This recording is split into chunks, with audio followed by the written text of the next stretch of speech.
She thought the vacation would heal her, only to be drawn into an eternal curse. The story begins by introducing Malcolm, a 40-year-old doctor with a refined taste in art, and Liz, a talented painter in her early 30s. Their relationship started from Malcolm's admiration for Liz's artwork, which eventually grew into a romantic bond between them. After being together for a year, they decided to celebrate their anniversary by taking a vacation to a cabin owned by Malcolm's family, located deep in the forest. Call me sometime, okay? Before leaving, Liz told her close friend Maggie about the vacation plan with Malcolm. From the beginning, Maggie had felt that something about Malcolm seemed off. She was suspicious of the fact that Malcolm, despite being mature, wealthy, and well-established, was still unmarried. Maggie suspected that he might be hiding a big secret, possibly having another family, and that this trip could merely be a cover for an affair. She warned Liz to be cautious. However, blinded by her love for Malcolm, Liz dismissed Maggie's concerns and placed her complete trust in him. Beige before.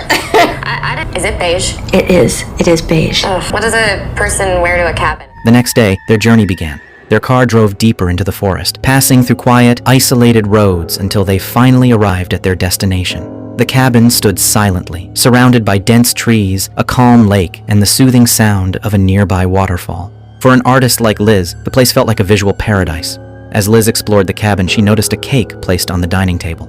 Malcolm casually explained that it was a welcome gift prepared by the cabin's caretaker. Liz continued exploring toward the back of the property, where she noticed another separate building behind the main house. Malcolm explained that it belonged to his cousin Darren. However, Malcolm admitted that he did not get along well with Darren, describing him as a rude and unpleasant person. Since arriving there, Liz had been delighted by the atmosphere of the cabin.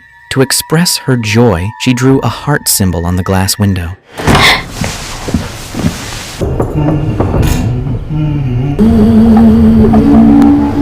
Later, Liz pampered herself by soaking in the bathtub. Unbeknownst to her, an unseen finger traced a heart symbol nearby. However, Liz did not witness it directly. She only heard faint sounds coming from behind the wall, which she assumed were made by Malcolm. That evening, their romantic dinner atmosphere was suddenly ruined by the arrival of Darren and his girlfriend, Minka. Cousin Darren? Transylvania, right, babe? However, Minka barely spoke, as she did not understand English. Darren then pulled Malcolm aside into another room for a serious conversation, leaving Liz and Minka alone at the dining table. It was at that moment that something strange happened. Minka, who had been silent until then, suddenly gestured toward the cake on the table, pointing at it while making a disgusted expression.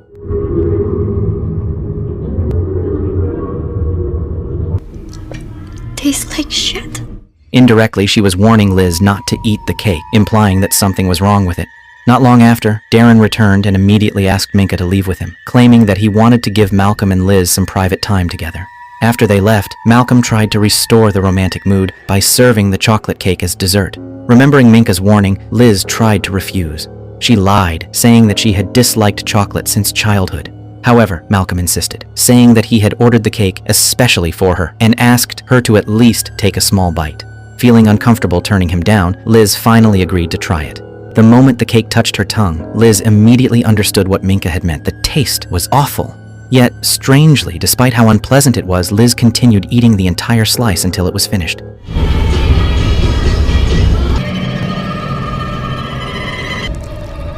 Tastes like shit. That night, while Liz was asleep, she experienced a nightmare that felt disturbingly real. In her dream, she saw a woman performing a strange ritual dance in front of a waterfall. As Liz looked closer, she realized that the woman's face looked exactly like her own. Liz jolted awake from the dream. In the darkness of the room, she turned on her phone's flashlight and walked toward the living area. Unaware, another presence followed closely behind her. Liz continued down the dark hallway toward the kitchen until her steps stopped in front of the chocolate cake she had eaten earlier. As she looked at the cake, Liz felt an overwhelming urge to eat it again. Unable to resist the craving, she began devouring the cake greedily. Something unknown had taken hold of her, driving her to finish the entire cake, even though she knew how terrible it tasted.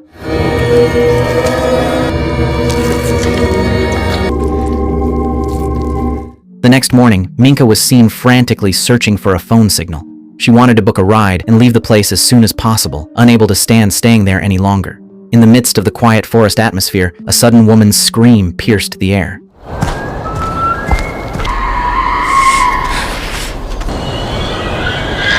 Terrified, Minka froze and quickly took cover behind a large tree. Then, in the blink of an eye, something horrifying attacked her.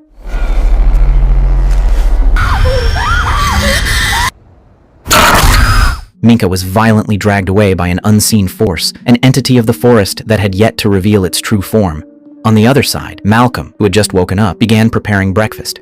Meanwhile, Liz sat quietly with an empty stare, absent-mindedly sketching in her notebook. Noticing Liz's strange behavior, Malcolm asked what was wrong, but she only responded with a silent nod. Malcolm's attention then shifted to the sketches Liz had drawn, images of women's faces twisted in pain and screaming. The drawings were based on the nightmare Liz had experienced the night before. Afterward, Malcolm invited Liz to take a walk to the riverside. When they arrived at the waterfall, Liz observed the river and realized how eerily similar it was to the one she had seen in her dream. At that moment, she felt something strange, as if she had once lived in that place long ago. Suddenly, Liz was struck by a vivid vision from the past. She saw a pregnant woman performing a ritual dance in front of the waterfall. Then, two armed men appeared, approaching her.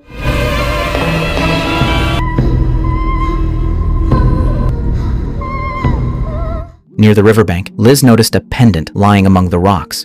Without thinking, she picked it up and placed it around her neck, as if it had always belonged to her. After returning to the cabin, Malcolm suddenly received an emergency call. He told Liz that one of his patients had woken up from a coma and that he had to go to the hospital immediately. Citing the urgency of the situation, Malcolm left in his car, leaving Liz alone in the isolated forest. I'm really sorry. Oh. Unable to stop him, Liz had no choice but to stay behind by herself in the cabin. To ease her loneliness, Liz tried calling Maggie. However, their conversation quickly turned into an argument. Maggie once again brought up her suspicions, insisting that Malcolm had not left for work at all, but had gone to meet his real family. Feeling cornered and hurt, Liz angrily ended the call. Some fortress or... No, hardly. Don't want to say it. Yeah, so don't. I'm just telling it to you straight. That sucks. Fuck you. When Liz returned to the kitchen to get a drink of water, she was startled to see Minka standing right in front of her. Confused, Liz asked when she had come in. Her sense of reality began to unravel when she realized there were two Minkas standing there. Minka then told Liz not to make any noise, warning that it might wake the children. The words left Liz deeply confused. She had no idea which children Minka was referring to.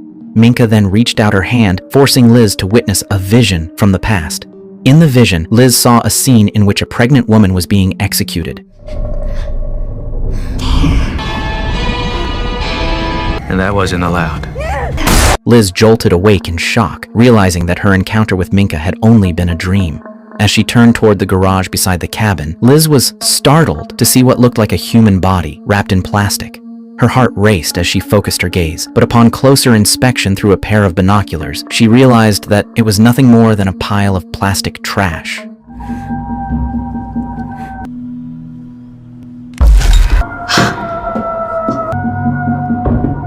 Before Liz could calm herself, Darren suddenly showed up at the cabin. At first, Liz tried to refuse him politely, but Darren kept pushing, arguing that the cabin also belonged to his family. It soon became clear that Darren had come with the intention of having fun with Liz, bringing alcohol along with him. Feeling deeply uncomfortable, Liz excused herself to the bathroom, trying to think of a way to escape the situation. For no clear reason, Darren picked up a knife from the kitchen. He then headed upstairs. While Liz was still in the bathroom, she heard footsteps approaching. But whatever happened outside remained unseen by her.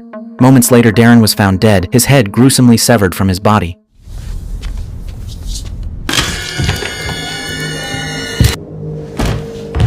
Inside the bathroom, Liz felt the atmosphere suddenly fall into an unsettling silence. She gathered her courage and stepped outside, only to find that Darren was nowhere to be seen. Up to that moment, Liz had no idea what had happened to him, as his body had vanished without a trace. Liz grabbed her phone and tried calling Malcolm, but his phone was turned off. Just then, she heard a strange noise coming from the kitchen sink, the grinding sound of a jammed garbage disposal. Hesitantly, Liz reached into the sink drain and pulled out whatever was stuck inside. To her shock, it was Darren's wristwatch.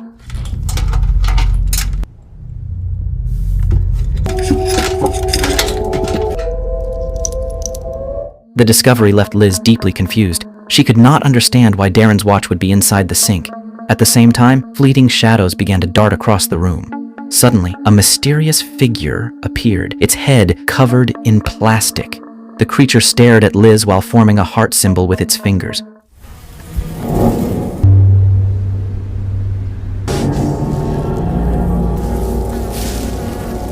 Overwhelmed by the growing strangeness of the house, Liz decided to leave and tried calling Maggie to pick her up. However, the weak signal made it difficult for Liz to reach her. Not long after, Malcolm returned from the city. Instead of feeling relieved, Liz grew even more uneasy.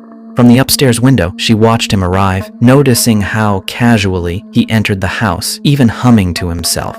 When Malcolm came inside, Liz immediately poured out her fear and frustration.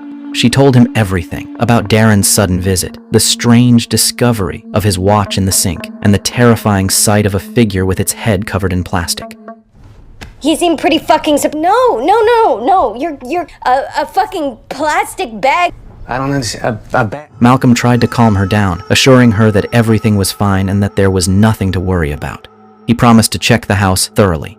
After making sure the place seemed safe, Malcolm suggested that they have a drink together to help ease the tension and relax. While they were drinking, Liz asked about the patient who had supposedly been in a coma. With a sorrowful expression, Malcolm said that the patient had passed away. This directly contradicted what Liz had observed earlier, when Malcolm returned home humming as if nothing had happened. At that moment, Liz realized that Malcolm had been lying to her and that he had never gone to the hospital at all. Using the excuse of going to the bathroom to avoid him, Liz stepped away. As if the universe itself were helping her uncover the truth, she discovered an old photograph lying on the floor. The photo showed a family from the 1950s, and the man in the picture looked strikingly similar to Malcolm. Liz was certain that the man was Malcolm. Strangely, his face in the photo looked exactly the same as it did now, as if he had never aged.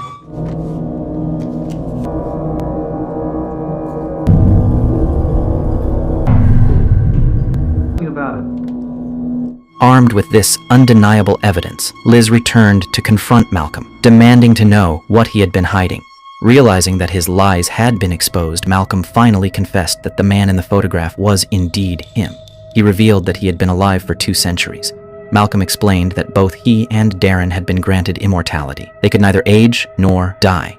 All of this began 200 years ago when Malcolm and a younger Darren captured a pregnant witch who was performing a ritual at the waterfall. The witch looked very much like Liz, and she was the same figure Liz had often seen in her dreams. The pregnant witch later gave birth to her children inside a pigsty. However, the beings she delivered were not human children, but demonic offspring with horrifying forms. Malcolm then shot and killed the witch, but he allowed her children to live. But the what?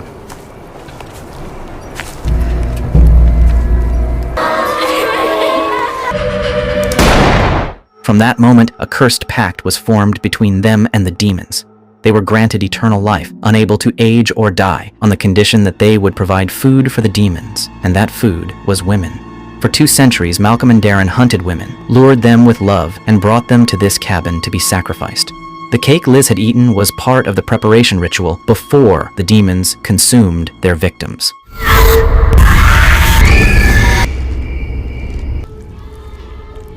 Malcolm confessed that he truly loved Liz because she was different from any other woman he had ever known. However, in order to maintain his immortality, he was willing to sacrifice her. He chose eternal life over love and decided to offer Liz to the demons. After that, Malcolm left her alone, allowing the creatures to come for her. Liz tried to escape, but the house was completely sealed. She ran in every direction, desperately searching for a way out. From the surrounding darkness, grotesque figures began to emerge. Liz stumbled and fell, cornered with nowhere left to run. Yet instead of attacking or tearing her apart, the creatures approached her gently. One of them then revealed a preserved jar containing the severed head of the witch from long ago. At that moment, Liz realized the truth. She was the reincarnation of that very witch, the mother of these creatures. Since her arrival at the cabin, the beings had recognized her presence. They had tried to remind her of her past life through visions, dreams, the heart symbols, and the pendant that once belonged to her. What are you? Your children. I don't like you.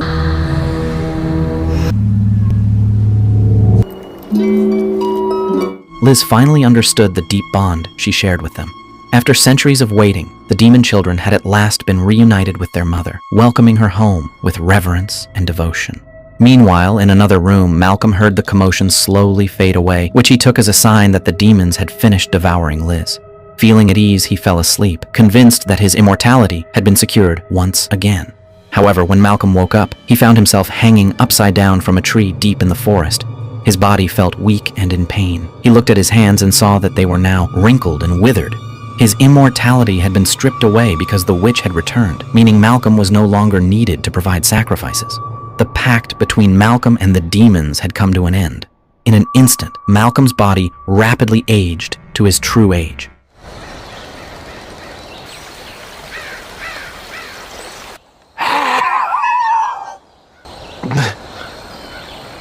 Then Liz appeared, her eyes now pitch black, radiating the same dark aura as the creatures.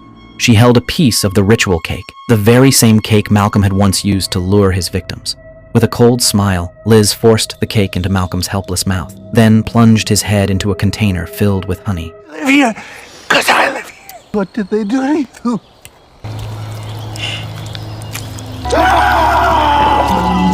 The vengeance that had waited for 2 centuries was finally fulfilled. The long ritual that had claimed countless victims was never solely meant to feed the demons, but to prepare for the return of their mother. Malcolm and Darren had merely been tools, used to ensure the survival of the demon children until their mother's resurrection. The film ends with the absolute triumph of darkness, leaving behind a haunting message. There are ancient forces that humanity can never truly conquer, no matter how hard they try.